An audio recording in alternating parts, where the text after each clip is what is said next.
Hello and welcome to a very special edition of the Williams warm-up. It's our home race this weekend and we're going to Silverstone. But before that, it's the 30th anniversary of a very, very special title. So we joined our Nigel at Goodwood to reunite him with his 14B. Take it away, Nigel.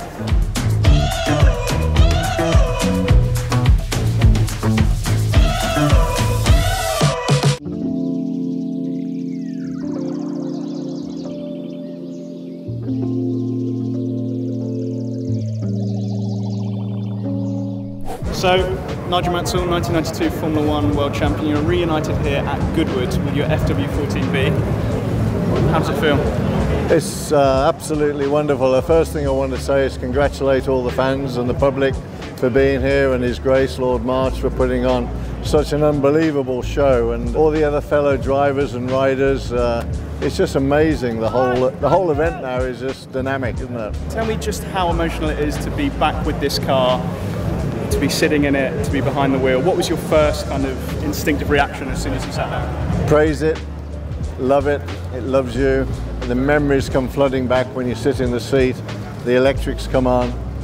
The V10 has a very special vibration that actually wakes you up in the cockpit and makes you cough. Reacquainting with the gearbox, the team itself. Just an incredible time, 91, 92, very special years, and to culminate in winning the championship, not only for the country, for the fans and for myself, one of the most special moments in anyone's life. Fantastic. And the plan for the run when you go up, is it a safety run, or are you going to be able to... Well, the old girl, just like myself, is a little bit delicate now, so we'll do a burnout from the start, get the wheels spinning, bit of smoke. I'm pleased to see we got some slicks on it, so that'll be really, really cool.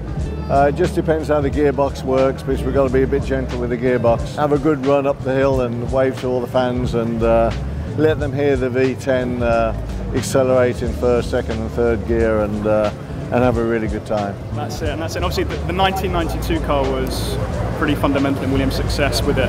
Traction control, active aerodynamics. What is it like being just behind the wheel of quite a raw Formula 1 car in comparison to... I think the thing is, with the car, as sensational as it was, people will agree who drove it. It's one of the cars, like all Formula 1 cars, especially in the era I was driving, that you get to any corner, the car wants to try and kill you. So you have to try and drive in front of the car to anticipate what it's going to do if you want to be quick. If you want to win and you want to be quick, you really have to get to grips with the car. The car can scare you at times because it floats, and it doesn't give you the same feeling of having proper suspension and that. So yeah, you have to get used to it. Good. And this has got to be one of the personal favourites, surely, of yeah. all the cars you've driven. Well, it's a beautiful looking car. I've driven the Ferrari 640, which has wonderful, wonderful memories, but Adrian knew his car here, and Sir Patrick Head and the late Sir Frank Williams. The cockpit is so much smaller, and it's a very snug, tight fit in there now, because aerodynamically. But when you look at it now compared to the present Formula 1 cars, the drivers of this era were very exposed, and when you stand just this way a little bit and see where our feet were in front of the front suspension, and that's why I've got 2 broken feet, because we didn't have the safety cells and all the rest of it. But the most iconic, wonderful car. And I've noticed inside there's a collection of red stars and gold stars. I know there's some meaning behind that, but what is it exactly? Yeah, it's race wins, and it's red 5, and the mechanics and the team did something very, very special, and let's see how many this won.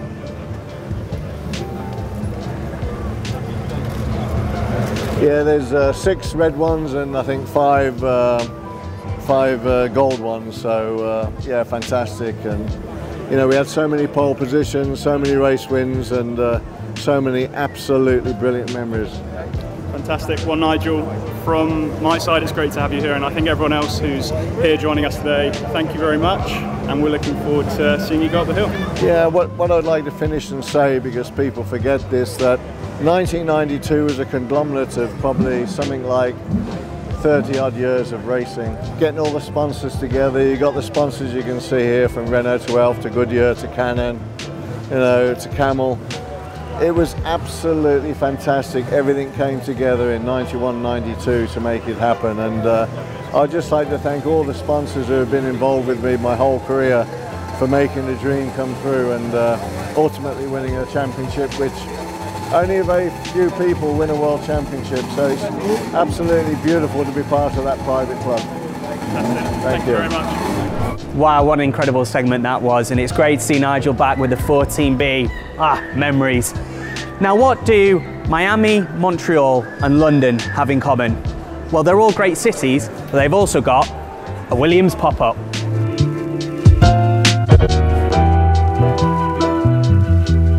So it's our third Williams pop-up, and we've got the big W here, and that's not just for Williams, it's for Westfield. We're down at Westfield Shepherd's Bush, and we're here all week. So let's go and take a look around, see what's down here, see what we've got going on, because there is a lot to see and a lot to do, and also some things to buy as well.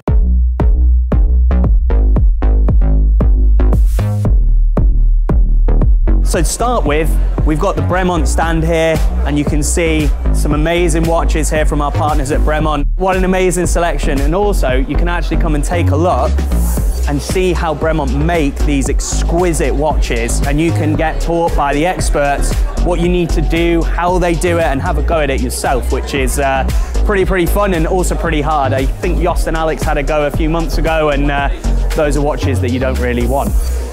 Over on the right-hand side, we've got our British merchandise collection. As you can see that I'm sporting too. We've got t-shirts, we've got dresses, trousers, and also, because it's Britain, it might be July, but we've got the all-important umbrella as well. So get down here if it starts raining and you're going to Silverstone this weekend. Socks as well. And actually, this is one of my favorite bits in the collection. We spoke to Nigel earlier, and we've got specific Red 5 merchandise to celebrate the 30th anniversary of his 1992 title. And if you come over here as well, we've got some lovely coral eyewear sunglasses, loads of different frames. So yes, you need your umbrella, but also we know that Silverstone can be incredibly hot as well. So make sure you're covered for both eventualities. Make sure you come and say hi to our lovely staff here as well, who'll be on hand to help you guys out. And if you've got a favorite driver, if it's Nicky, if it's Alex, we've got your Nicky merchandise here, and we've got your Alex merchandise over here. So show your support for your favorite driver as well, or if you're just a fan of the team, make sure you get your team kit as well. This smart number as well is on sale. Now, as a feature at all the fan activations, we've also had our amazing Williams eSports sims, and you can come down here, play, try and set the best lap time, and there might be some prizes to be won as well if you're very good. We'll also have some masterclasses with eSports drivers coming down to show you exactly how to get that final few tenths and get your lap time down, so you can race against your mates and also beat them. Behind all these crowds, we've got two very special features. The FW44 show car, isn't that a beauty? Liveried up as the start of the season, looking great. And if you're not actually a fan of this current generation of cars, very big, very heavy, as we all know, we can actually go to the other side of the store, and we've got a piece of history. We were speaking to Nigel earlier, celebrating his 1992 title. Well, why not go back to when he was originally a member of the team? Take a look at the car from 1985. You can see the original car that actually raced. This was raced by Keke Rosberg, another world champion for Williams. And if we go over to the other side of the store as well, we've also got a number of other partners over there. So we've got Honeybee, so you can come down, help yourself to some Honeybee goods. We've got lozenges, love it. And we've got Bang Olufsen here as well, and they'll be an integral part of these driver appearances that we've got coming up through the week too. We need the crowd here at Westfield to hear everything the drivers have got to say. So make sure you come down, because there's so much to see, so much to do here. And being our home race, we absolutely love seeing you guys and being able to meet you. So please come on down, Westfield Shepherd's Bush, and we look forward to saying hi. So you've seen everything that we've got to offer here in London. Now let's head back to the factory and Grove, and we're going to have a chat at this midway part of the season ahead of our home race with the boss, the CEO, Jost Capito. So let's head there and see what he's got to say. So we're here with Jost Capito, our CEO and team principal. Jost, I believe this is your first appearance on the Williams warm-up. Welcome. Yes, I'm very honoured, especially before Silverstone. I think it's a very good timing. Of course, I mean, we had to get you on ahead of the Silverstone race and our British Grand Prix home race. So just tell us how it feels to be CEO and team principal of an inherently British team like Williams going into our home race at Silverstone. Yeah, that's a great honour to be the team principal and CEO of Williams. I think that's the most traditional Formula One team that I can think of. And it's a dream of every boy to run Williams or to run a Formula One team. And to be in that position just before the Silverstone Grand Prix is extraordinary. And obviously, we know every race the team's pushing as hard as they can. But does this race carry an extra importance for the team? Is everybody just that little bit more motivated for their home race? Yeah, I think Silverstone is the home race, but it's not just a home race for us, it's a home race for a couple of teams, and they all want to look extremely good at the home race. So it's a tough competition in Formula One, but I think Silverstone is even more special as many teams want to shine and want to look as good as they can. And I think the crowd is absolutely outstanding. There's so many people, so many fans, very sporty fans, and lots of Williams fans. That gives us an extra push. And when you hear the word Silverstone, what emotions does that bring up? What memories does it bring up for yourself? I think Silverstone is the home of motor racing, and the first time I was in Silverstone at the Grand Prix was '93, so this is nearly 30 years ago.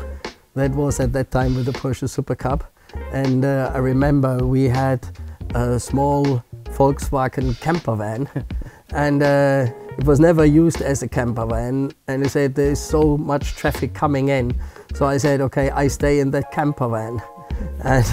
And I stayed in the camper van. In the evening when everybody was gone, I opened it, folded the roof up, and it hasn't been opened for 15 or 20 years. There was so much dust.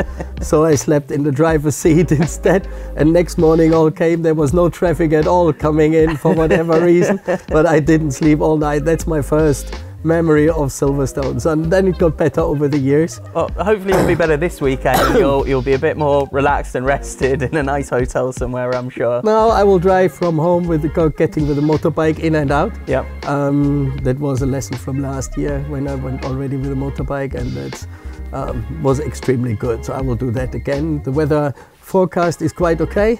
Might be some small showers, but that's not that bad. It's still good to go on the motorbike. Yeah, and last year, like you said, first home race as CEO and team principal of Williams.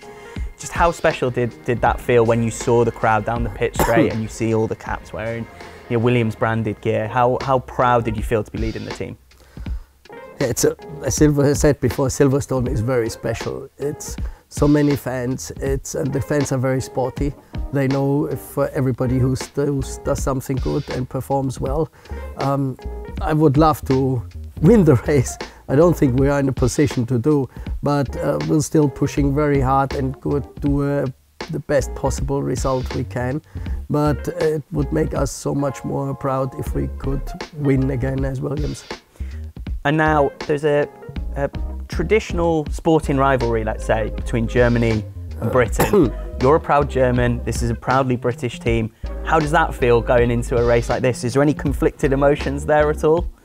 No, not at all. I lived in the UK from 2001 to 2009. I really love being in the UK and being back there. I love the people. I love the working in the UK, living as well, the pub tradition and all that. I really enjoy that. So I don't see myself as German anymore. I see myself as, let's say, a very global person where I lived all over the world and enjoyed all the places where I lived. But I really have to say I enjoy living around Williams and working at Williams. Yeah, for sure. And finally, if we were to play this interview in 5 years' time, where would you like to see Williams as a team ahead of the British Grand Prix in 2027? You know, I would love then still to be there.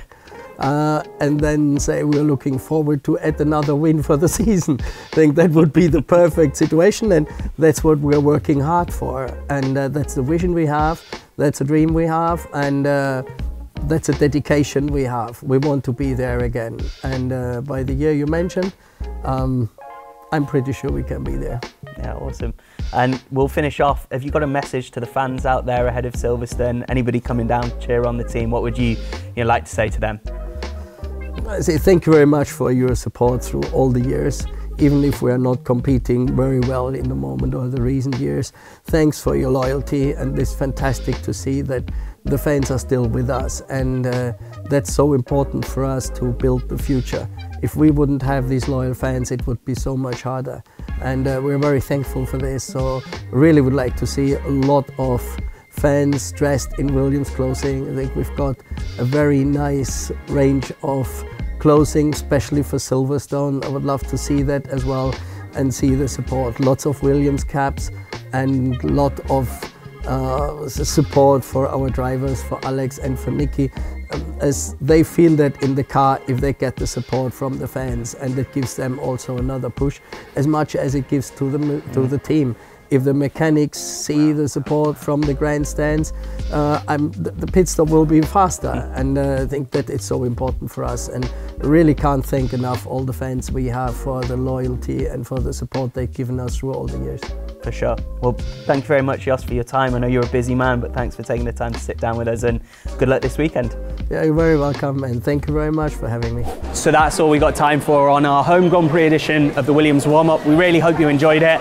We can't wait to see you all cheering us on at Silverstone this weekend. If you go in, make sure you have fun, make sure you wave. We'll get Nicky and Alex to give you a little cheeky wave out of the car too, and enjoy the British Grand Prix.